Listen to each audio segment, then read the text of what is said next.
Well, a concerning new report from Food Banks Canada says increased levels of poverty and hunger are becoming normalized in Canada. The 2025 Hunger Count looked at data from the country's 5,500 food banks. The report found 1 in 5 people who rely on food banks have jobs. That's a 99% increase from 2019. The report also found that across the country, 1/3 of food bank clients are children. Food Banks Canada is calling for legislative changes to tackle the crisis, including modernizing the EI system and making life more affordable by investing in housing. So for more on this report, we're joined live this morning by the CEO of Food Banks Canada, Kirstin Beardsley. Kirstin, great to see you again. Unfortunately, we're talking about these dire circumstances facing food banks. It's shocking the number of visits that have pretty much doubled since 2019. Does it surprise you, the type of people who are accessing food banks today?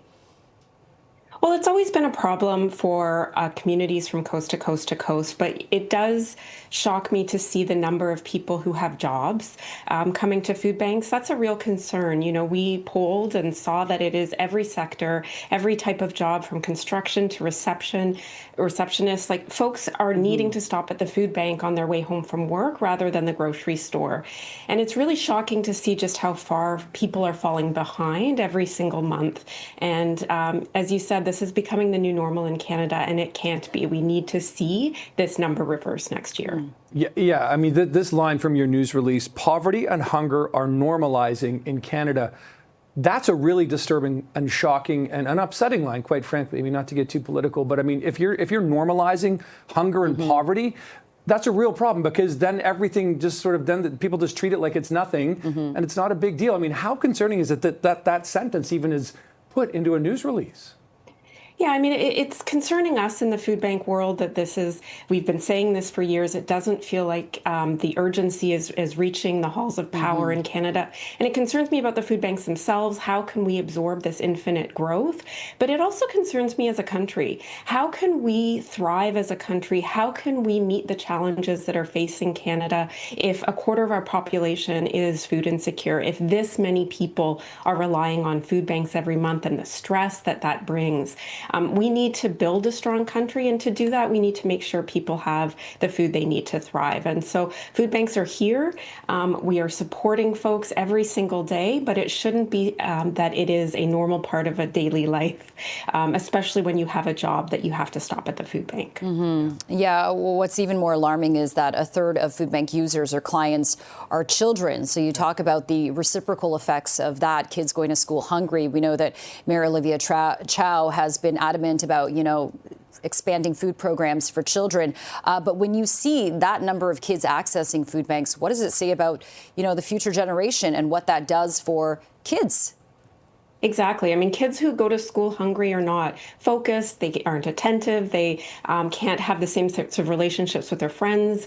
There's some shame associated with not having the food. So seeing the school food programs made permanent is a critical step, but we need to make sure that this country is a place where everyone has an opportunity to thrive, including kids, so that we have the future we need as a country. So I think these are investments that we need to make. They're practical things, as you said off the top, investing in a modern EI system so that when you do lose your job, you don't fall off a cliff into deep, deep poverty, that there is supports available to get you back on your feet.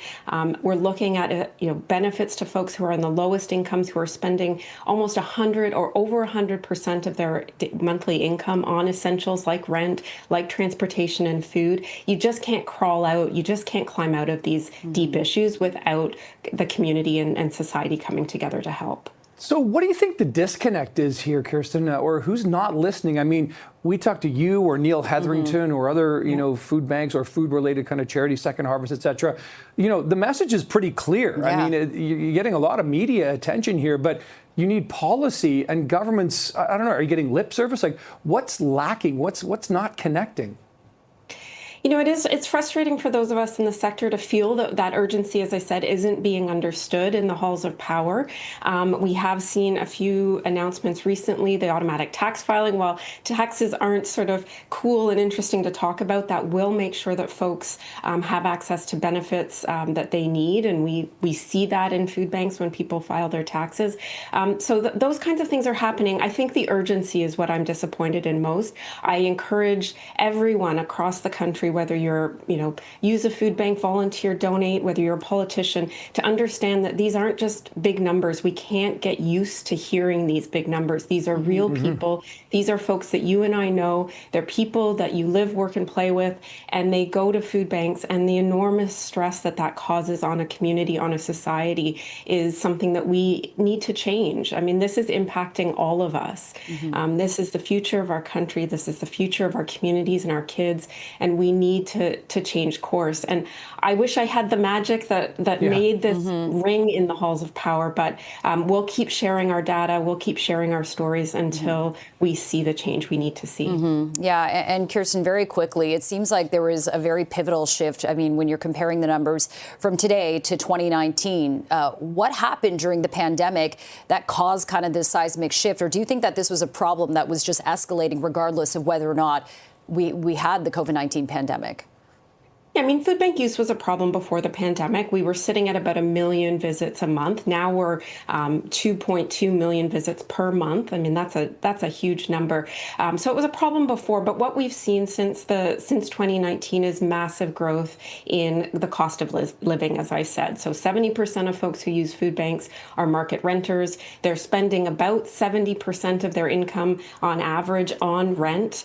And then you add in transportation, you add in food. People are spending, in our data, it shows 123% of their incomes on essentials. And that's before you buy boots for your kids, that's for winter, that's before you buy anything else, a gift for your mom on Mother's Day, right? So people are falling further and further behind. It's a compounding problem. And until we have some supports in place, especially for those on the lowest income end of the spectrum, we are going to see this problem continue to grow. Yeah, that is some dangerous math. And again, on a situation that really shouldn't be normalized, but as you say, appears to be. That's the CEO of Food Banks Canada, Kirstin Beardsley. Kirstin, thanks again for your time and what you do. Appreciate it.